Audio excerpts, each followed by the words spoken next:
Lía, capítulo 1. No creo en Dios desde hace 30 años.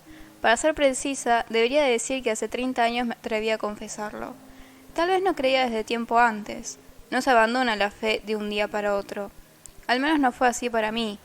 Aparecieron algunas señales, síntomas menores, detalles que, al principio, preferí ignorar. Como si estuviera germinando dentro de mí una semilla que, tarde o temprano, reventaría y abriría la tierra para salir a la superficie como un tallo verde, tierno, débil aún, pero decidido a crecer y gritar a quien quisiera oírlo. No creo en Dios. Al principio, cuando la idea se me presentó, sentí un malestar que luego reconocí como miedo. ¿Qué podía pasar si asumía mi falta de fe? ¿Qué tendría que dar a cambio?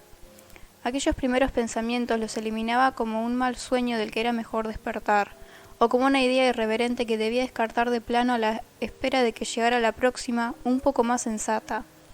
Hasta que, un día, recibí un mazazo que me dejó aturdida, desnuda frente al mundo, incapaz de entender qué estaba sucediendo a mi alrededor y sobre todo los porqués. Entonces, la incomodidad fue tan evidente que no pude seguir fingiendo una fe que no tenía. Ya no creía en Dios. Lo confirmé en el instante en que me anunciaron que había aparecido el cuerpo sin vida de mi hermana menor, Ana. Lo dije al día siguiente, en su velorio. Ana, el pimpollo, como le decía papá, la que dormía en mi mismo cuarto, la que me robaba la ropa, la que se metía en mi cama para contarme secretos que nadie más que yo podía conocer. A media tarde llegó el párroco a dar el pésame y a rezar por ella. Lo acompañaba Julián, que entonces era seminarista. Mis padres me invitaron a unirme a la oración junto al cajón cerrado. Me negué. Insistieron, me dijeron que me haría bien, me preguntaron por qué no quería rezar. Evité una o dos veces la pregunta hasta que por fin respondí. Porque no creo en Dios. Lo dije muy bajo y con la cabeza gacha. Levanté la mirada, todos tenían los ojos clavados en mí. Lo repetí en voz alta. Mi madre se acercó, me tomó del mentón, me forzó a mirarla a los ojos y me hizo decirlo una vez más, como Pedro, pero convencida y sin vuelta atrás. Negué mi fe por tercera vez.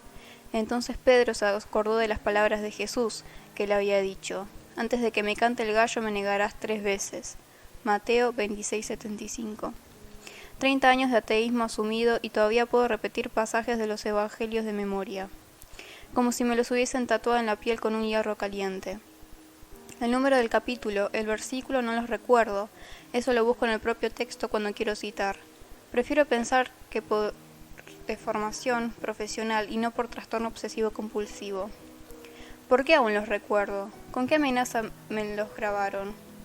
Y saliendo fuera, lloró amargamente.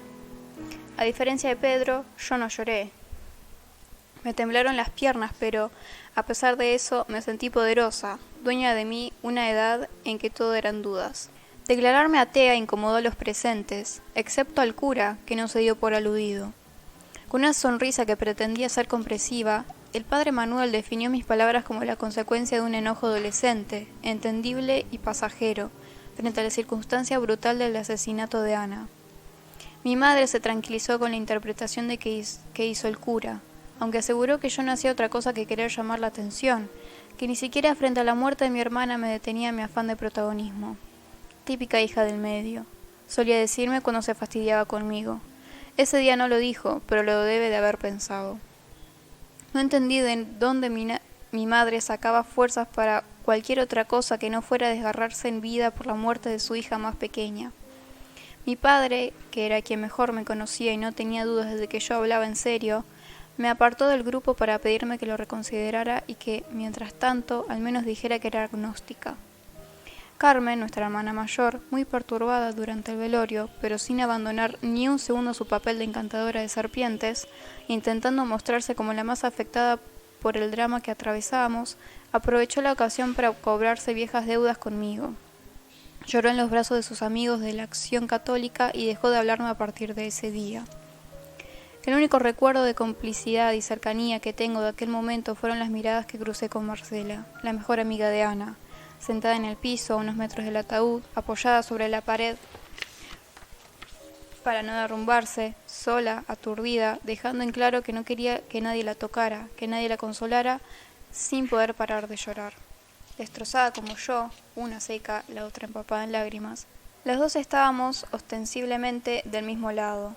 Percibí en sus ojos no solo el dolor y el horror que compartíamos, sino un pedido confuso, una demanda que no terminaba de poder expresar, como si quisiera decirme algo que ni ella entendía. Tal vez me estaba pidiendo que la sacara de allí. Quizás ella tampoco creía ya en Dios. No me olvido de su mirada, de sus ojos clavados en mí mientras jugaba con un anillo que movía de arriba abajo por su dedo anular sin llegar a sacárselo. Lo reconocí recién después de un rato. Ese anillo era mío. Tenía una piedra turquesa demasiado grande para nuestra mano. Ana lo había declarado el anillo de la suerte, y me lo robaba cuando decía que necesitaba mi fuerza. ¿Qué fuerza vería Ana en mí, que yo nunca percibí? Usaba el anillo cuando tenía un examen, cuando se enfrentaba a una cita con un chico que le gustaba demasiado, cuando participaba de algún campeonato de vóley con el seleccionado del colegio. Un día me confesó que durante los partidos se lo ponía dentro de la bombacha para que no le molestara en el juego y yo grité, ¡qué asco! Ana se lo habría dado a su amiga, o se lo habría olvidado en su casa. ¿Qué importancia tenía en aquel momento un anillo que no había podido proteger a mi hermana de la muerte? Ese día no me acerqué, y luego Marcela se perdió. Le diagnosticaron amnesia de corto plazo como consecuencia del trauma por la muerte de Ana y de un fuerte golpe que recibió en la cabeza. Ya no pude hablar con ella. La muerte de Ana dejó marcas en todos nosotros. A partir de que anuncié mi ateísmo, mi familia veló no solo el cuerpo de mi hermana, sino mi fe. ¿Era necesario decirlo en medio del velorio de Ana? No tengo dudas de que sí, de que lo que dije en ese momento y en circunstancias fúnebres porque se lo debía a ella, porque quería decirlo antes de que su cuerpo, los trozos de su cuerpo, fueran sepultados y condenados a permanecer definitivamente bajo la tierra, antes de que yo me despidiera de Ana para siempre. Aprendí esa misma tarde de que ateo es una mala palabra, y que la mayoría de los creyentes puede convivir con quienes creen en otros dioses, pero no con quienes no creen en Dios alguno. Lo digan de manera directa o no, con eufemismos, es evidente que consideran que los ateos somos personas falladas. Más aún, hay quienes hasta concluyen que la imposibilidad de tener fe religiosa trae como consecuencia un grado de maldad inevitable. Una persona que no cree en ningún Dios no puede ser una buena persona. Trato de no pensar en aquel día. Trato de que mi hermana Ana siga siendo, en mi recuerdo, la que se metía en mi cama a contarme secretos. Deposité todas mis preguntas en la fe o en la falta de fe. Desde que me negué a rezar junto a su ataúd cerrado, cuestiono cualquier relato, de la religión que sea, con el que se siga transmitiendo, aún en el siglo XXI. Me inquieta no poder descifrar qué hace que tantas personas, miles de años después, sigan creyendo en historias que no resisten la prueba de verosimilitud que le exigimos a cualquier ficción menor. Tal vez lo hacen porque la duda frente a creencias arraigadas viene acompañada del temor a perder beneficios secundarios, los regalos que traen Papá Noel o los Reyes Magos, el dinero que deja bajo la almohada el ratón Pérez, el cielo que nos espera después del juicio final. ¿Por qué sigo escribiendo juicio final con mayúsculas si para mí ese juicio no significa nada? Quien deja de creer en Dios ya no cuenta con la vida eterna, ni con la protección de un ángel de la guarda, mucho menos con la aprobación de los que lo rodean. En un mundo que asume la corrupción como un mal inevitable, no tengo dudas de que debe de haber quienes fingen creer a cambio de seguir disfrutando de esos beneficios. Yo no pude. Un acontecimiento inesperado rasgó el velo que protege la vida cotidiana de lo brutal, que la separa de lo salvaje y ya no hubo lugar para seguir mintiendo una fe que no tenía. Eso fue lo que repetí delante de todos, cuando empezaron a rezar un Ave María distribuidos alrededor del cajón de Ana, como para que no quedara dudas de que mi atrevimiento no había sido la manifestación de una rebeldía adolescente, sino una convicción. Negué mi fe por cuarta vez, ni Pedro se atrevió a tanto. Tan pronto, dijeron, bendito es el fruto de tu vientre, Jesús, me hice lugar en un extremo del cajón. Apoyé las manos sobre esa madera lustrosa que contenía el cuerpo descuartizado de mi hermana y dije en voz baja pero firme, como si también estuviera rezando. No creo en el fruto del vientre de ninguna mujer virgen, no creo que haya un cielo y un infierno, no creo que Jesús haya resucitado, no creo en los ángeles ni en el Espíritu Santo. repetí una y otra vez la misma larga frase, como un mantra. No creo en el fruto del vientre de ninguna mujer virgen, no creo que haya un cielo y un infierno, no creo que Jesús haya resucitado, no creo en los ángeles ni en el Espíritu Santo. Primero, en medio del murmullo, pensaron que rezaba con ellos, pero alguno dudó y se detuvo al escuchar. Luego escuchó otro y otro, hasta que, uno a uno, fueron callando y solo se oyó mi voz. El cura se persignó, mi madre dio 3 pasos veloces hacia mí y estuvo a punto de darme una cachetada que mi padre detuvo en el aire. Habría sido en vano, aunque me la hubiera dado, yo ya no creía, simplemente porque no temía más. Y si no le tenía miedo a Dios, no le tenía miedo a nadie. ¿Qué cosa peor podía pasarme si dejaba de creer? El cuerpo despedazado de Ana había aparecido en un terreno baldío, y de pronto esa salvajada me hizo ver con claridad que mi fe estaba construida sobre el miedo, sobre la sospecha de que si no creía en ese supuesto Dios en que creían los que me rodeaban, o en cualquier otro Dios, podía pasar algo malo, terrible. El fin del mundo. Así había sido educada, en el temor reverencial a Dios. Pero ahora habían matado a mi hermana, habían intentado quemar su cuerpo, la habían descuartizado. ¿Qué cosa más horrorosa podía suceder si yo dejaba de creer? No lloré en su funeral, no pude. El enojo y el espanto eran tan fuertes que no me permitieron llorar. Mi llanto fue el silencio, y lo cierto es que he llorado muy pocas veces en estos 30 años. Si no lloré por su muerte, ¿cómo encontrar motivo suficiente para hacerlo después? La furia, incluso el odio que sentía por quien la hubiera matado, empató y empata aún el dolor. Pero a partir de ese día dejé de ir a misa, dejé de rezar, nunca más me colgué un crucifijo ni siquiera de adorno, nunca más le conté supuestos pecados a un sacerdote para luego poder recibir una hostia que no puede ser el cuerpo de nadie. Abandoné una neurosis colectiva, me declaré atea y me sentí libre, sola, rechazada, pero libre. Con el correr de los meses no soporté la mirada de los demás, que me señalaban fallada, y no soporté que Carmen no me dirigiera la palabra, no soporté el gesto reprobatorio de mi madre ni la supuesta neutralización de mi padre. Incapaz de abrir un nuevo frente de disputa en medio de tanto dolor. Y, sobre todo, no soporté la ausencia de Ana ni que nadie pudiera decirme quién la mató y por qué, quién la quemó, quién la serruchó sus piernas, su cuello, quién dejó partes del cuerpo de mi hermana en un terreno baldío donde los vecinos depositaban la basura. Me fui de mi casa, de mi ciudad, de mi país, de mi vida anterior. Empezó una nueva miles de kilómetros de distancia, en Santiago de Compostela. Ana había visto un documental sobre el Camino de Santiago y soñaba con que algún día hiciéramos juntas ese recorrido. Apenas estábamos saliendo de la adolescencia, un viaje de ese tipo recién lo podríamos haber hecho cuando trabajábamos, cuando pudiéramos ahorrar para un pasaje, cuando fuéramos grandes. Pero a ella no le permitieron ser grande, y yo crecí de golpe aquel día.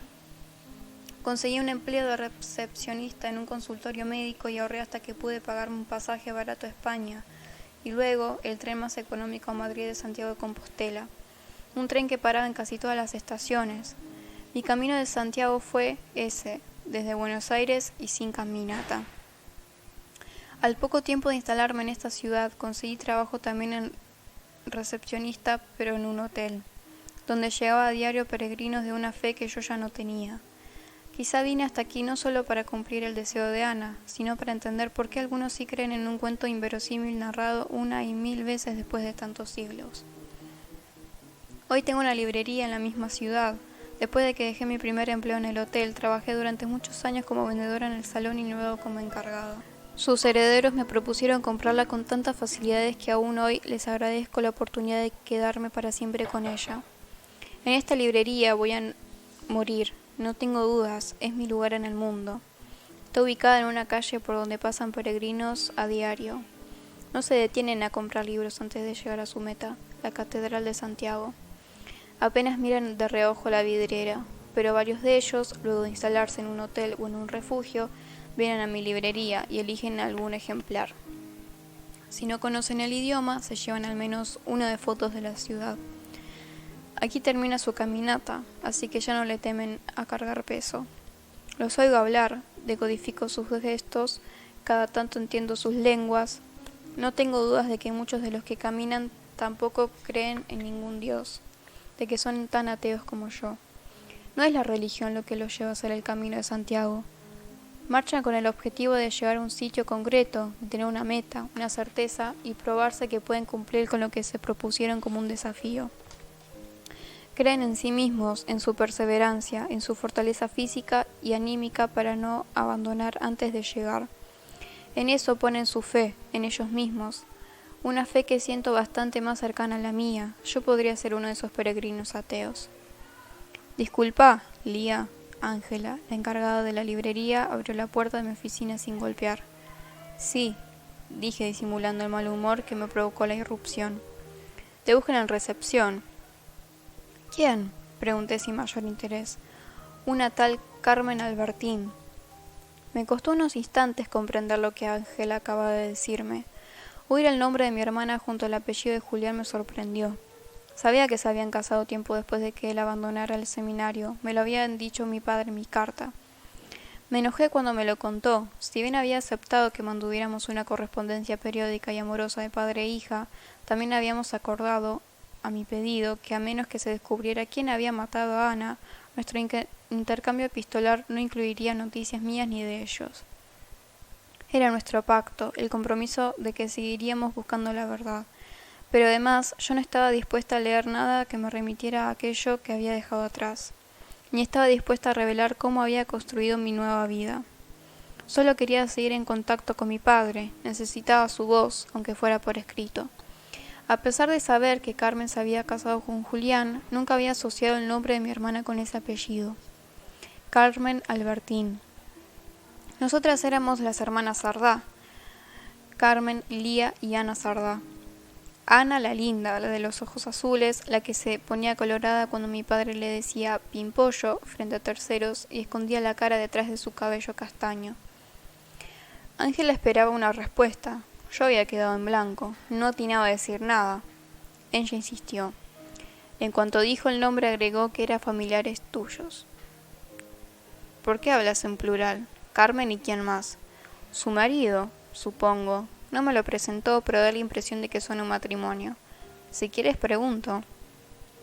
No hacía falta, no habían dudas, eran ellos. Mi hermana había decidido volver a dirigirme la palabra 30 años después y yo debía decidir si me prestaba a su juego o no. Carmen, desde niñas, había sido siempre quien definía qué jugábamos, cuándo y qué rol nos tocaba cada una. No cabía ninguna posibilidad de que Ana o yo nos quejáramos por su decisión. Si nuestra hermana mayor había aceptado compartir algún tiempo con nosotras, eso ya era suficiente y teníamos que estar agradecidas por más que a mí me asignara una y otra vez el papel de la tía soltera. Cambiar sus planes, los que fueran, no entraba dentro de su cosmovisión. El mundo de Carmen era carmencéntrico y, si sus hermanas menores osábamos modificar alguna de sus indicaciones, la insubordinación era castigada con el silencio, la burla o el destierro infantil a los lugares más solitarios y oscuros de nuestra casa. Durante la infancia y parte de la adolescencia lo obedecimos casi irreverencialmente. Carmen no solo era la mayor, sino aquella persona a la que Ana y yo más temíamos en esta casa. Un miedo que no sentimos por nuestros padres, ni siquiera por nuestra madre, que hacía muchos méritos para espantarnos. Fuera de casa mi hermana era otra cosa. Nunca entenderé cómo lograba ser carismática, agradable, seductora, ni bien pasaba el umbral. Estoy segura de que si le hubiera preguntado a Ángela qué impresión le había dado Carmen en ese primer encuentro, me habría respondido muy maja. Esa habilidad de mi hermana mayor para ser dos personas muy distintas, una con nosotros y otra con el resto del mundo, creo que era lo que más me enojaba de ella. Pero cuando Carmen se presentó en mi nuevo mundo, nuestra infancia había quedado muy atrás, y mis miedos y enojos también, o eso creí. ¿Los hago pasar, Lía, o prefieres verlos en el salón? Lía, capítulo 2. Ángel abrió la puerta otra vez y se puso de lado, para permitir que Carmen y Julián entraran en mi oficina. Mi hermana le dio las gracias al pasar con un gesto amable, y la sonrisa de Ángela me confirmó que ella le parecía, tal como temí, muy maja. Estaba preparada para recibirlos, casi en guardia, pero en el momento en que los vi se me cortó la respiración. Me paré detrás del escritorio, ellos avanzaron hacia mí, aún sin dirigirnos la palabra. Me tembló una pierna, traté de calmarla levantándola apenas del piso y flexionando la rodilla. Me enojé con mi cuerpo. que seguía reaccionando de las maneras más insólitas ante la presencia de Carmen. El silencio, que había sido natural entre nosotras durante los últimos tiempos compartidos, ahora en mi pequeña oficina y con Julián delante, resultaba incómodo. Supongo que los tres, cada uno a su manera, estábamos midiendo quién daría ese primer paso después de tantos años sin palabras. Hola, Lía, qué linda librería tenés, dijo Julián, por fin, quizás asumiendo que, por ser el hombre, debía tomar la iniciativa. Esa actitud y su modo conciliador, lejos de aliviarme, me irritaron. Hola, respondí, seca, amarga. Tanto tiempo, sumó Carmen. Recién unos segundos después, con su tono discreto pero altivo que, me di cuenta entonces, yo nunca había olvidado, sin agregar una palabra más, hice un gesto para que nos sentáramos y evitáramos los saludos de forma.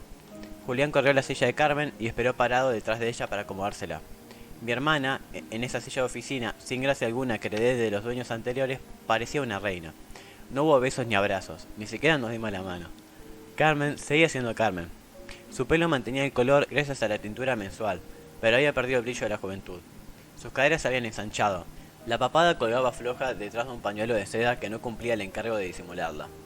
Aún así, lo hubiera reconocido en medio de una multitud. Su mirada altanera, la cabeza ligeramente ladeada a la izquierda, ese gesto en la boca a medio camino entre una sonrisa y un reproche. Y la cruz de plata, ancha, gruesa, que fue de mi madre, cayendo en medio de su escote. En cambio, no creo que hubiera podido reconocer a Julián si me lo encontraba por ahí sin previo aviso. No solo porque ya no usaba esa ropa anodina gris, negra o azul que, aún sin sotana ni el sacuello blanco, nos indicaba que sería cura, sino porque se había convertido en un hombre, y eso, ser un hombre, lo hacía definitivamente otra persona. La piel de la cara se adivinaba áspera, opaca, tenía canas detrás de las sienes y dos arrugas profundas en la frente que no se correspondían en su edad. Pero lo que más me alejaba de ese señor, que ahora permanecía en silencio, sentado frente a mí, después de decir, hola Lía, qué linda librería tenés, de aquel joven que conocí en la parroquia de Adrogué, es que sus ojos marrones no temblaban más cuando miraba. Ya no tenían esa oscilación involuntaria que los hacían únicos, dispuestos a entrecerrarse primero con extrañeza, como si no hubiera entendido bien, para luego abrirse con sorpresa cuando Ana o yo decíamos una imprudencia o hasta una guarangada delante de nuestra curita. Muchas veces lo hacíamos solo para verlo repetir ese gesto y que sus ojos vibraran. Creo que Ana estaba enamorada de Julián. De alguna manera lo estábamos todas, como una fantasía inconfesable, descubriendo el erotismo de lo prohibido y deslumbrada frente a un hombre que no remarcaba su condición de macho en una época en que se repartían los roles entre mujer y varones de manera tajante. En cambio, Ana, sospecho, se había enamorado en serio. Estoy convencida de que eso quería decirme una noche, 2 días antes de su muerte, cuando me pidió pasarse a mi cama a contarme un secreto y yo le dije no, que estaba cansada, casi dormida, que mejor mañana. A veces no hay mañana. ¿Cómo saberlo? Ana no insistió. Eso fue raro, siempre insistía cuando quería algo. Se sentía mal, eso dijo, pero ni el dolor del estómago más fuerte podría haberla detenido si hubiera querido contarlo. Tal vez no estaba tan segura como para confesarlo. Tal vez hasta le alivió que yo le dijera que no, que mañana, en medio de la noche. Me pareció oírla llorar. Miré hacia donde dormía, totalmente tapada por las mantas. Temblaba debajo de ellas. Pero al rato empezó a respirar más profundo y se calmó. Intenté volver a dormir, me levantaba muy temprano el día siguiente, tenía mi primer examen en la universidad y seguiría teniendo uno cada día aquella semana. Aún sabiendo que mi hermana estaba mal, decidí dormir. No me parecía tan grave que se hubiera enamorado, a los 17 años, de un hombre que iba a ser cura y ni sabía el nombre de ninguna de nosotras. Peor era enamorarse de alguien libre para quererte y que miraba para otro lado, como me sucedía a mí en aquella época. Podríamos haberlo hablado, pero esa conversación con Ana me hubiera llevado un largo rato y yo necesitaba descansar. Mañana, me dije, antes de que se me cerraran los ojos. Me lo reprocho hasta hoy. Haberla escuchado no hubiera cambiado del hecho de que poco tiempo después la asesinaran, pero otro sería el recuerdo de mi último momento con ella. En lugar de un pedido que rechacé, habría sido un abrazo, su mano sobre mi hombro, o quizás jugando con mi pelo. Ella acurrucada detrás de mí, tibia, susurrándome al oído algo que nadie más que yo en esa casa debía saber. Te sorprenderá vernos, dijo Carmen. Y claro que me sorprendía, no solo verlos allí, también verlos juntos. ¿Apareció el asesino de Ana? Pregunté sin vacilar, y ella levantó el pecho, enderezó la cabeza, me miró fijo desde arriba pero no contestó. No necesitaba que respondiera.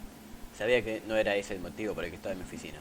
Lo dije para que se incomodara, para que supiera que lo único que podría interesarme de su visita era una respuesta a la pregunta ¿apareció el asesino de Ana? No podía imaginarme a qué había venido mi hermana. Recordé que Carmen siempre elegía caminos sinuosos para llegar al tema que quería tocar. Y cuánto me fastidiaba ese modo tan suyo de abordar un asunto cuando ya me había cansado de escucharlo hablar de nada. Desde chica tenía un discurso que se regodeaba en sí mismo. A Carmen le encantaba oírse y que le escucharan. Le parecía interesante que, para contarnos qué haría en la noche, su relato comenzara por cómo se había lavado los dientes esa mañana. Supuse que esta no sería la excepción. Por fin, después de un silencio fastidioso, repitió mi pregunta por lo bajo. Si apareció el asesino de Ana.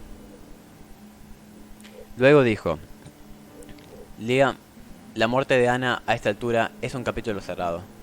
Ya nadie busca a ese supuesto asesino. ¿Vos sí? ¿De verdad? ¿30 años después? Yo sí, de verdad, 30 años después. El clima entre nosotras se seguía encareciendo. Julián se notaba incómodo, desubicado, casi de más. Yo debo reconocerlo, no lo estaba haciendo fácil. Pero la que tenía que esforzarse para mejorar el clima en todo caso era Carmen. Ella había venido a verme. Si fuera por mí, no la habría tenido sentada en mi oficina. No me interesaba saber nada de ellos ni del sitio que había dejado atrás hace 30 años. Mi único lazo vivo con aquel mundo era a través de mi padre, y en ese lazo no estaban habilitadas noticias, sino solo presencia, palabras, cariño. Había recibido su última carta 3 o 4 semanas antes, la había respondido hacia unos días. En una semana o dos me llegará su nueva respuesta. Un gesto brusco de Carmen, un movimiento sobre la silla, que Juliana interrumpió poniéndole una mano sobre el muslo. Me desveló que, si mi hermana no me hubiera necesitado, se habría levantado e ido sin más. En el mismo momento en que dije yo sí, de verdad, 30 años después, Carmen habría salido prepotente, atolandrada, ya sin disimulo, arrastrando a su marido ex seminarista con ella. Si se quedaba era porque me necesitaba y mucho. Mi hermana por fin se acomodó en la silla ampulosamente, como si pretendiera que, después de ese movimiento, todo empezara otra vez. Juliana agachó la cabeza y suspiró. Se quedó un instante mirando el piso, luego levantó la frente y me miró a los ojos sin su temblor, pidiendo una tregua. Yo le mantuve la mirada, tampoco dije palabra, pero hice un gesto que pretendía aceptar ese pedido. Por él, no por Carmen. Entonces Julián, sintiéndose habilitado, se ocupó de ir directo al asunto que los habría empujado hasta allí. Tenemos un hijo, se llama Mateo, acaba de cumplir 23 años.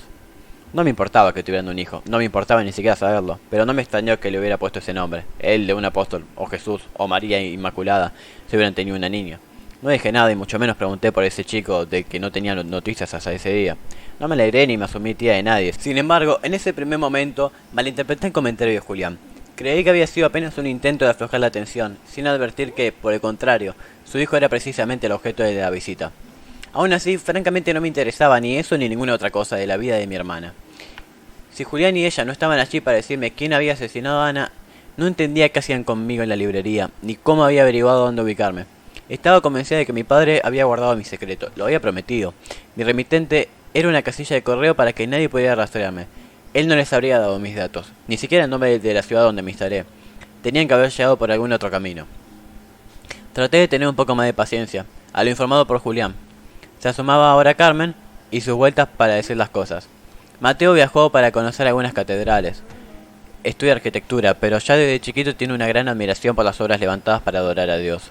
Lo educamos en un profundo catolicismo, como el que practicamos nosotros, y en Europa hay catedrales maravillosas, así que juntos decidimos que era importante que hiciera este viaje que unía su profesión y nuestra fe. Mi hermana hizo una pausa marcada después de decir la palabra fe. Yo no tuve dudas de que lo hacía a propósito, con el objetivo de señalar lo que más nos separaba. Por un rato quedamos otra vez en silencio. Si Carmen quería marcar con su pausa algo que sospechaba incómodo para mí, yo no iba a demostrar ninguna incomodidad. Pero mucho menos aportaría a la conversación frases hechas o lugares comunes para evitar el vacío. Julián esta vez no amagó a llenar el vacío. Creo que en algún momento decidió que no intervendría más en ese juego de hermanas, que parecía medir su poder con cada palabra pronunciada. Me levanté, le serví café y se los traje al escritorio. En silencio. Luego de revolver el azúcar, Carmen siguió. Era evidente que me necesitaba. Hace un tiempo, Mateo dejó de contactarse con nosotros. Su teléfono da apagado. Primero pensamos que había desactivado el chip al salir de la Argentina, para no gastar tanto dinero, que ya se comunicaría cuando se instalara y encontrara el wifi. Pero la primera alarma sonó cuando no estuvo conectado el día de su cumpleaños, y pronto nos dimos cuenta de que también había cerrado su cuenta de mail y sus perfiles de redes sociales. Desapareció de los lugares virtuales en los cuales podríamos habernos comunicado con él. No sabemos nada desde... Se detuvo, aunque me pareció que se le habría quebrado la voz. No logró conmoverme. Carmen no pudo seguir.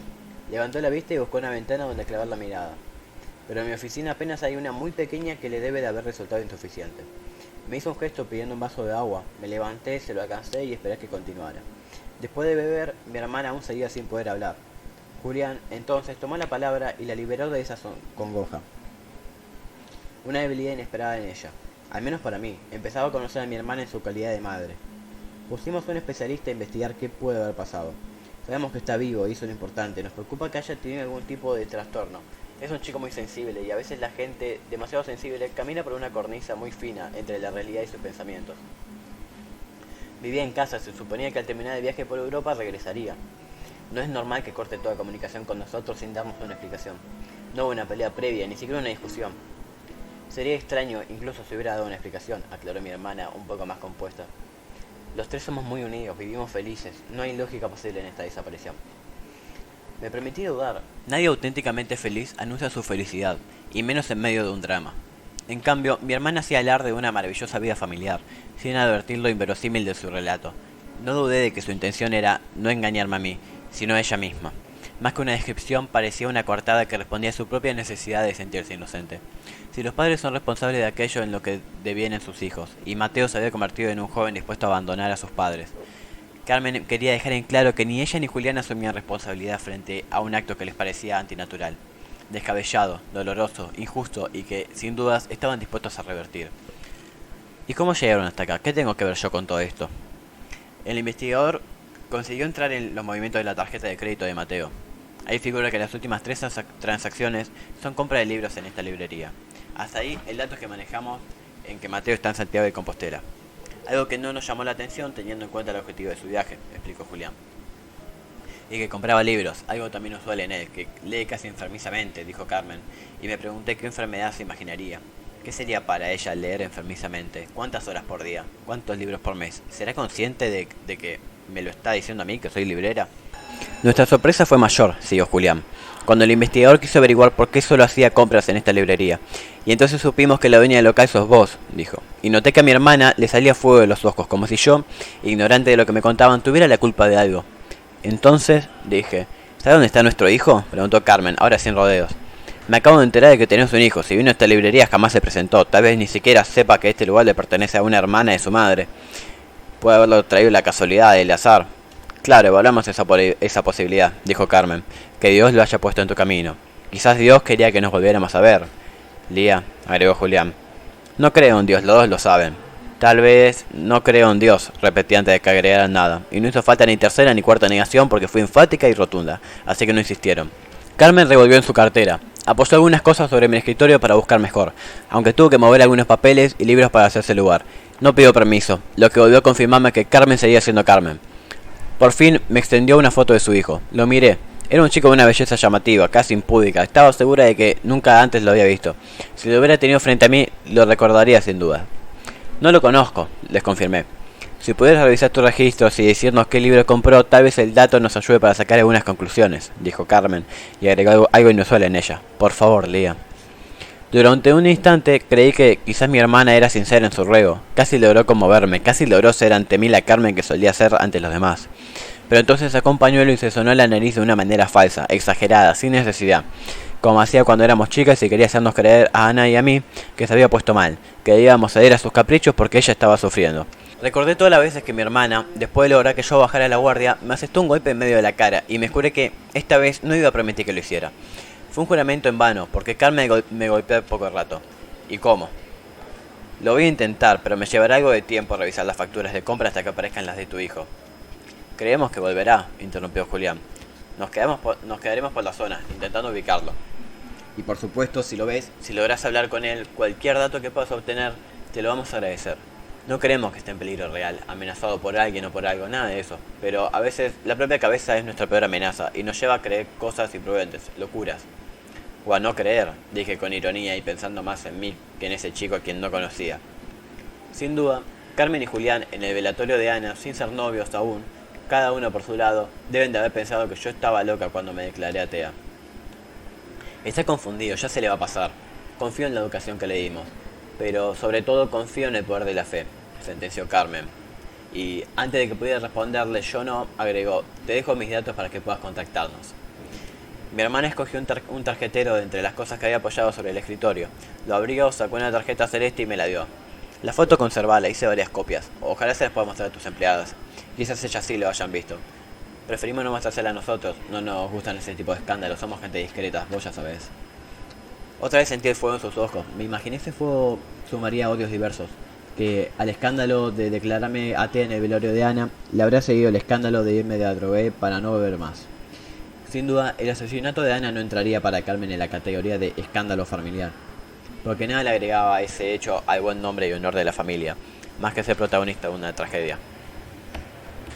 Por fin, Carmen metió su pertenencia en la cartera, una a una, y con cierta parsimonía se paró y le hizo un gesto a Julián para que hiciera lo mismo. Él dudó, parecía más como si estuviera dispuesto a quedarse un rato más, como si tuviera otras cosas que decir después de 30 años de no saber de los unos de los otros. Pero Carmen no le quitó los ojos de encima, hasta que Julián se levantó y la siguió. Nos despedimos, cada una a un lado del escritorio, sin abrazos, sin tocarnos, como cuando llegamos, apenas con un saludo y un movimiento de cabeza. Noté que mi hermana se olvidaba un estuche de metal sobre la mesa y se lo advertí. No, es para vos, me dijo, son las cenizas de papá. ¿Cómo? Llegué a preguntar, confundida. Yo había bajado la defensa si mi hermana acababa de darme un golpe en medio de la cara. Sentí que me desvanecía. La otra mitad la esparcí en la tumba de mamá. Ella quiso ir a la tierra, como católica. Esa era su voluntad. Él pidió cremación. Lo hicimos a nuestro pesar. Pensé que querrías conservarlas, ¿me equivoqué? No, respondí. Apenas podía mantenerme de pie. La noticia me dejó pasmada. Sentí un mareo, me senté otra vez. Mi padre había muerto y mi hermana me lo decía recién al despedirse, cuando yo había descartado que la visita tuviera que ver con él. Como de pasar. Como si todo lo otro que dijo en ese rato sentada frente a mí fuera más importante que la noticia de que nuestro padre estaba muerto. Mi madre había muerto para mí hace mucho tiempo. Daba lo mismo que yo no supiera cuándo. Mi padre estaba vivo, la odié. Odié a mi hermana, aunque a diferencia de su sumatoria de odios antiguos, el mío era un odio nuevo, fresco, uno que recién nacía. No iba a perdonarle nunca la manera displicente en que me anunciaba una noticia que me desgarraba. Más allá del dolor por la muerte de mi padre y del odio por la actitud de mi hermana, debía reconocer su coherencia. Carmen seguía siendo Carmen. Ella no había venido a hablarme de nuestro padre, sino de su hijo, y había traído las cenizas con quien trae alfajores de la Argentina a quien le cae de visita. Casi una gentileza por el tiempo que le dediqué. ¿Cuándo murió papá?, pregunté en cuanto pude reaccionar. Hace 2 meses, unos días antes de que Mateo empezara su viaje, dijo Julián, y yo haciendo cuentas en el aire me di cuenta de que había leído su última carta cuando yo estaba muerto. Vivió más de lo que los médicos y todos nosotros esperábamos. ¿Estaba enfermo? ¿No lo sabías?, preguntó Carmen. No sabía, respondí. Cáncer, un tumor en la cabeza que lo mató muy rápido, y lo que es peor, le hizo no ser él en los últimos tiempos, dijo mi hermana. ¿Cómo no ser él? Desvariar, decir cosas sin sentido, mentir, no era a propósito, fue el tumor. No sabía, lo siento mucho. Claro, ¿cómo vas a saber? Es lo que pasa cuando alguien se va y corta lazos. Hay cosas de las que, para bien y para mal, no se entera, concluyó. Julián observó nuestro intercambio con una actitud que yo no terminaba de entender. Por un lado parecía reprobatoria, como si quisiera que Carmen se callara de una vez, pero por otra parte parecía afectado. Hasta me pareció que los ojos se le llenaban de lágrimas. No tenía idea de la relación que había tenido Julián con mi padre. Quizás lo había querido con sinceridad y su muerte lo entristecía. Quizás lloraba porque no aguantaba más la agresividad de Carmen. Lo cierto es que además tenían un objetivo en esta visita, y los comentarios de ella no ayudaban en ningún sentido.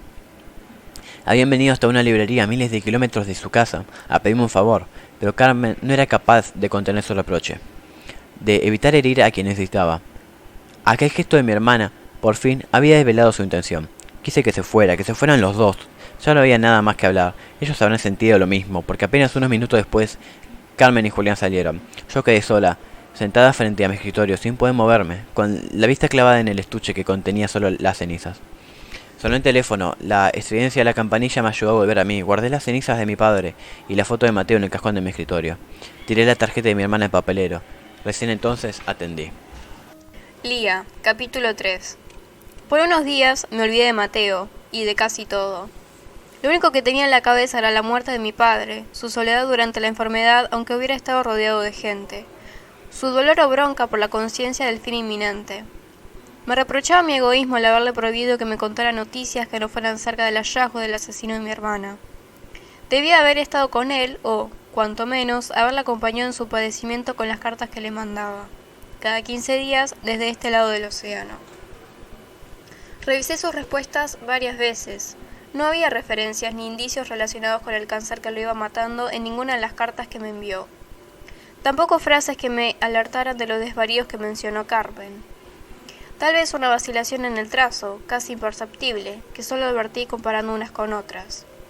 Después de mi enojo en la respuesta a aquella carta en la que me había contado que mi hermana y Julián se habían casado, donde le anunciaba la interrupción de nuestra correspondencia, mi padre debe de haber sentido terror de que desapareciera otra vez. No insistió, esperó con paciencia que fuera yo quien retomara el contacto. Me conocía, a pesar de los años transcurridos y la distancia, y sabía que forzar el diálogo podría haberme sumido en el silencio para siempre. Estuve varios meses sin escribirle, hasta que un día, una tarde de primavera, entró a la librería un señor que olía precisamente como yo recordaba que olía mi padre, y, cuando ese hombre pasó delante de mí, su perfume me apretó el estómago. Me encerré en mi oficina, con ganas de llorar pero con los ojos secos como siempre, y le volví a escribir. De todos modos, a partir de ese nuevo intercambio epistolar, nuestra correspondencia se circunscribió a breves ensayos de la vida cotidiana. Fuimos precavidos, temerosos, como si habláramos con un vecino o con un amigo con el que nos veíamos cada tanto, al que apreciábamos y no queríamos incomodar. Disimulábamos con esa distancia cordialidad nuestro verdadero vínculo, pretendiendo que no éramos padres e hija y que no estaba de por medio el océano Atlántico. Un tema atraía al siguiente con naturalidad. Allí, en esos textos, aprendimos a sentirnos cerca uno del otro, pero sin riesgo de hacernos daño. Allí nos seguíamos queriendo al resguardo de testigos. Tocar las cartas que me llegaban era acariciar un papel que mi padre había tenido en sus manos y a él le pasaría lo mismo. Quizás por eso, en tantos años, ninguno de los dos sugirió pasar una correspondencia vía mail o hablarnos por teléfono. Recuerdo que uno de los primeros temas en que nos sumergimos fueron las catedrales. Antes de dejarnos de escribir, yo le había contado que hacía meses que estaban restaurando la Catedral de Santiago de Compostela y que muchos peregrinos, cuando llegaban exhaustos a sentarse o simplemente a dejarse caer frente a ella, sentían cierta desilusión al verla cubierta. Creo que varios de los libros de fotos que vendí por aquella época se los debo a la necesidad de saber cómo era esa iglesia detrás de los andamios y de las telas que la cubrían.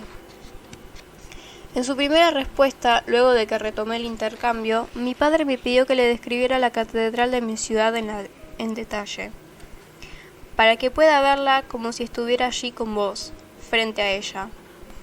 No me hagas trampa mandándome una imagen, foto o bosquejo. Quiero palabras.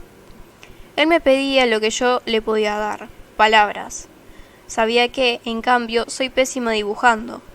Ana era la artista entre nosotras. Lo había heredado de mi padre. Carmen le envidiaba ese don, pero sobre todo el parecerse a él en algo. La mayor de nosotras se daba maña con la cerámica y la escultura metálica, hierro, cobre, bronce, y a pesar de que había invertido en un horno y una moladora sus primeros ingresos como profesora de teología y de que se había hecho un lugar en el depósito al que llamaba mi taller. Lo que hacía no pasaba de ser un intento pretencioso y poco agraciado de copias de trabajos de otros, especialmente ángeles, vírgenes y santos. En cambio, Ana habría llegado a ser una artista reconocida, no tengo dudas de eso. Pero trato de no pensar en lo que mi hermana menor podría haber sido, porque cada vez que me permito que mi pensamiento vuele para ese lado quedo destrozada. Ana podía dibujar el retrato inconfundible de cualquier persona, aunque el modelo no estuviera frente a sus ojos. Nunca supe si mi padre tenía tan presente como yo las veces que dibujaron juntos. Tal vez se le escondía algunos recuerdos que preferiría no evocar, así que no lo mencioné. Tal como se me había pedido, en la próxima carta no hice trampa. Solo me tomé una licencia. No le envié una foto, tampoco mis palabras, sino las de otro. Fotocopié el cuento Catedral de Raymond Carver y resalté algunos párrafos. En el reverso, escrito de mi puño y letra, agregué: tal como cuenta Carver, no se puede escribir una catedral con palabras. Tendríamos que dibujarla juntos, uno guiando la mano del otro, y nuestras manos están demasiado lejos. El cuento termina con una escena en la que el narrador le debe contar a un ciego qué es una catedral, pero el hombre no encuentra la manera de hacerlo. Entonces se excusa de este modo. Lo cierto es que las catedrales no significan nada especial para mí. Nada. Catedrales. Es algo que se ve en la televisión a última hora de la noche. Eso es todo. Sin embargo, el ciego no está dispuesto a darse por vencido y le propone un método. Que la dibujen juntos. Una mano sobre la otra, guiando el trazo. A mi padre, profesor de historia, que se le pasaba leyendo ensayos de cualquier tipo, pero nunca había sido un gran lector de ficción, le encantó el cuento de Carver. Escribió: lo sentí cercano, hay mucha gente que no es ciega y de todos modos no quiere ver. Quizá tomándoles la mano lo logren. Y me contó que él mismo se puso a dibujar catedrales después de leer el cuento que le mandé. Recordó en la carta que hacía mucho que no dibujaba y que había recuperado el placer de hacerlo. En esa frase, sin nombrarla, estaba Ana. Con ella dibujaba personas. Cada uno de nosotros teníamos nuestro retrato dedicado. Me pregunté al leerlo dónde estaría el mío. ¿Por qué no me lo había traído cuando me fui, si mi retrato habría sobrevivido a mi ausencia? Gracias a ese primer entusiasmo por catedral, pasamos a cartas donde hablamos enteramente de libros, aunque no solo del contenido. Yo le contaba qué nuevo autor había descubierto, qué libro releía, a quién le daba una nueva oportunidad después de no haber podido terminar su novela anterior, a quién no leía más, pero también cómo ordenaban los libros en los estantes de mi librería. ¿Cuántos meses de crecimiento soportarían esos estantes? ¿De qué material y color había encargado los nuevos? Luego de una carta donde mencioné las cualidades de la madera de cerezo, mi padre contestó con un detallado inventario de los árboles de su jardín, el jardín que había sido mío, el que había albergado mi infancia. Y en una carta posterior describió cómo organizaba la huerta. No había huerta en aquella casa de Adrogué cuando vivía yo con ellos. Que plantaba en cada estación, qué colores despuntaban primero, qué semilla muy esperada había resultado un fraude a la hora de germinar, y a veces me costaba entender a qué especie o a qué planta se refería mi padre porque ya no recordaba el nombre de uso en la Argentina, y el que se utilizaba en España era otro muy distinto. Entonces, cuando le preguntaba, él me respondía: para que supieras cuál es, deberías dibujarla, llevando tu mano como el hombre de las catedrales. Creo que los dos abrigábamos la esperanza de algún día lo haríamos. Sumar nuestras manos, dibujar juntos, pero no hubo tiempo. Le había prometido que volvería cuando se supiera quién había matado a Ana. Fue una promesa injusta. De alguna manera lo hacía responsable del avance de la investigación que no dependía de él. Le reclamaba porque, como yo, mi padre era el único integrante de la familia que parecía querer saber quién había matado a mi hermana y por qué. Mi madre y Carmen no hacían otra cosa que rezar para tratar de aceptar el designio de Dios. En cambio, mi padre parecía no querer resignarse. Él iba al juzgado a revisar el expediente cada semana en persona y puso al mejor abogado que le permitía su discreta economía. A pesar del esfuerzo, toda línea de investigación se empantanaba tarde o temprano. Así fue, al menos, hasta que yo decidí irme. Luego ya no supe, como no supe tantas cosas a pesar de nuestra correspondencia. Mi padre tampoco supo de mí. No supo que estoy en pareja con Luis desde hace 15 años, que decidimos no tener hijos, que dormimos abrazados, que tenemos un gato que se llama Poe, que Luis me va a buscar al balcón cuando me levanto en medio de la noche y sabe que si me desvelé es porque soñé con Ana. Yo no supe que murió mamá, mi padre no me lo contó. Debe de haber querido hacerlo, debe de haber sentido extraño sin mencionármelo, pero así eran las reglas con nuestro intercambio tal como lo habíamos pautado. ¿Cómo habrá sido el día en el que le dijeron que tenía cáncer? ¿Estaría aún mi madre con él? ¿Quién lo habría acompañado al médico hasta el último día? ¿Quién le habrá tomado la mano antes de que se fuera? ¿Con quién habría dibujado catedrales? Me duele pensar que haya sido con Carmen. Ella y papá nunca se entendieron bien. Pero ¿quién si no? Las últimas cartas que intercambiamos fueron conversaciones acerca de mi jardín, no del suyo. El parque de la Alameda del Santiago de Compostela. En mi casa tengo apenas un balcón, abro la ventana y allí está el parque, todo mío. Lo atravieso de camino a la librería cuando voy y cuando vuelvo. Leo sentada en alguno de sus bancos. Allí, bajo un roble de la Carveleira de Santa Susana, me suele esperar Luis, leyendo, si termina la universidad, antes de que yo salga de la librería, para llegar juntos a casa. O nos encontramos a mitad de camino, cuando nuestros tiempos coinciden. Mi padre me hizo miles de preguntas acerca de las especies del parque. Conservo todas sus cartas, pero también copias de las mías que redactaba en un borrador y luego transcribía con letra esmerada para que él no tuviera que padecer mi tortuosa caligrafía. En algunas de las últimas, mi padre mencionó que había florecido las santarritas de la casa que fue mi casa y me preguntaba si en el parque de la Alameda las había. Dudé. Yo quería cerrar los ojos y verlas, pero no podía recordar qué planta era la santarrita.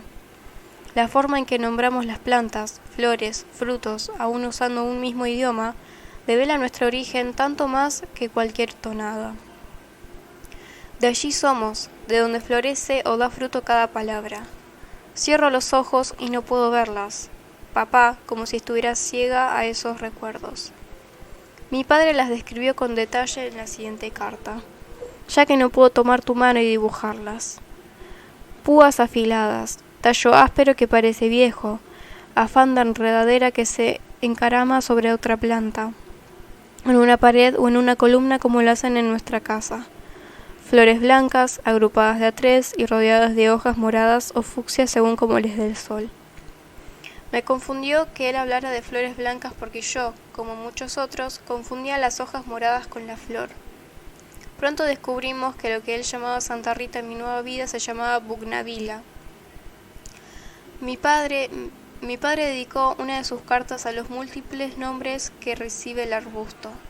En España, Bugnavila. En México, Perú, Chile y Guatemala, Bugbambila. En el norte de Perú, Papelillo.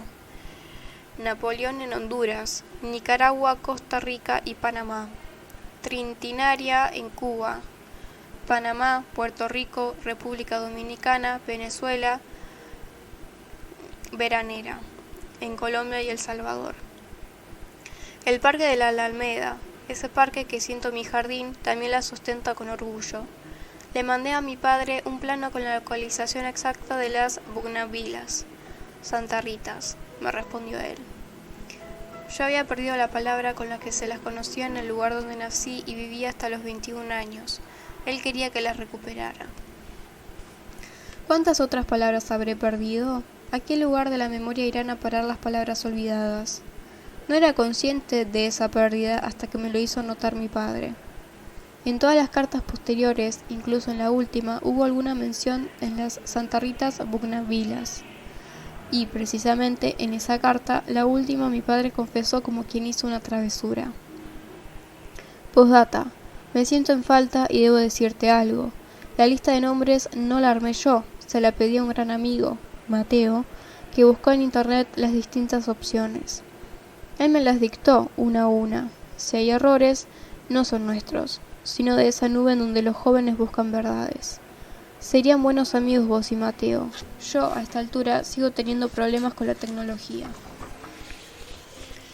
Después, cuando releí las cartas habiéndolo muerto, recién en una tercera o cuarta lectura, me di cuenta de que el nombre de ese amigo coincidía con el hijo de Carmen. Se lo comenté a Luis, sin darle mayor importancia. Él descartó la coincidencia. Juraría que es el hijo de tu hermana.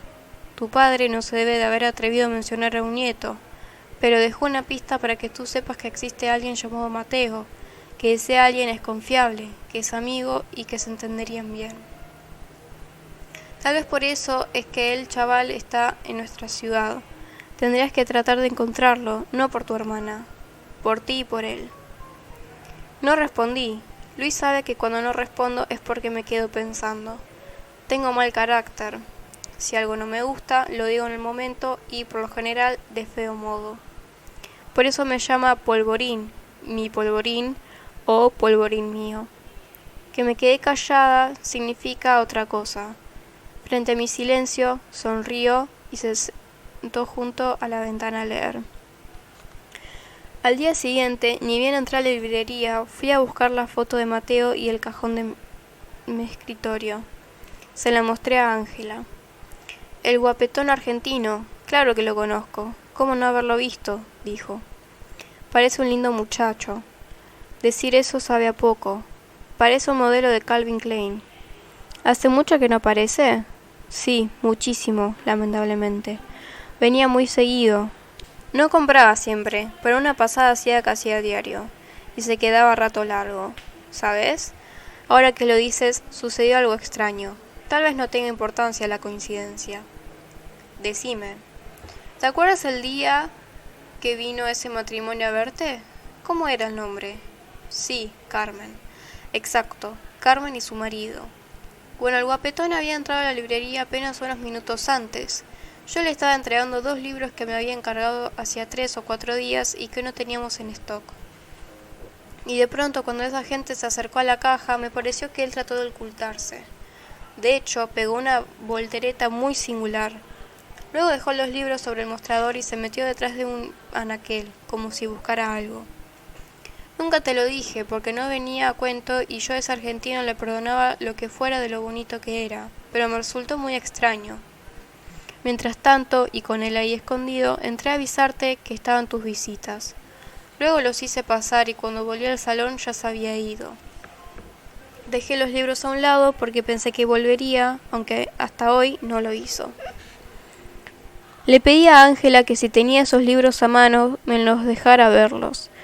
Me dijo que uno sí, pero que el otro lo había vendido porque ya habían pasado muchos días. Me entregó el que aún estaba allí, un ejemplar de El espejismo de Dios, de Richard Dawkins. ¿Te acordás de cuál era el otro? Sí, claro, Catedral, de Carver. Respondió y la mención me hizo un nudo en el estómago idéntico al que sentí aquella tarde que entró un cliente que olía como mi padre. Por favor, si el chico llega a aparecer por acá, no dejes de avisarme, casi rogué. ¿Algo que deba saber?, se inquietó Ángela. Nada importante. Es hijo de gente que conozco y no pueden ubicarlo. Vale, tranquila, yo te aviso, Lía. Volví a mi escritorio y trabajé todo el día con la foto de Mateo junto al teléfono. A última hora de la tarde, cuando junté mis cosas, la guardé otra vez en el cajón. Al abrirlo con cierto ímpetu, el estuche con las cenizas de mi padre se deslizó hasta el borde. Lo tomé y me lo llevé conmigo. Me pareció que era momento de hacer algo con esas cenizas.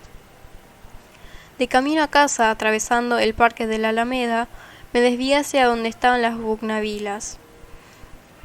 Había sido una tarde de sol y, a la hora de mi regreso, el resto del día les daban una luminosidad especial a los senderos.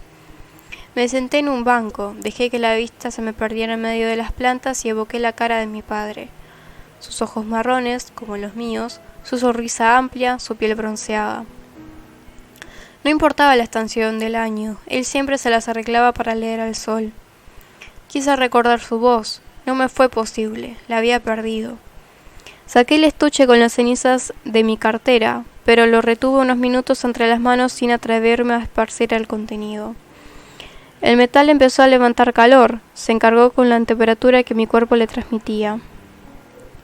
Me quedé con la vista perdida en las bugnavillas florecidas, esperando tomar coraje para despedir a mi padre para siempre. Sentí el deseo de llorar una vez más, no pude hacerlo. Pensé que, quizás, fuera mejor que dejara la ceremonia para un día en que me pudiera acompañar Luis. Estuve a punto de tomar esa decisión, guardar el estuche con sus cenizas e irme.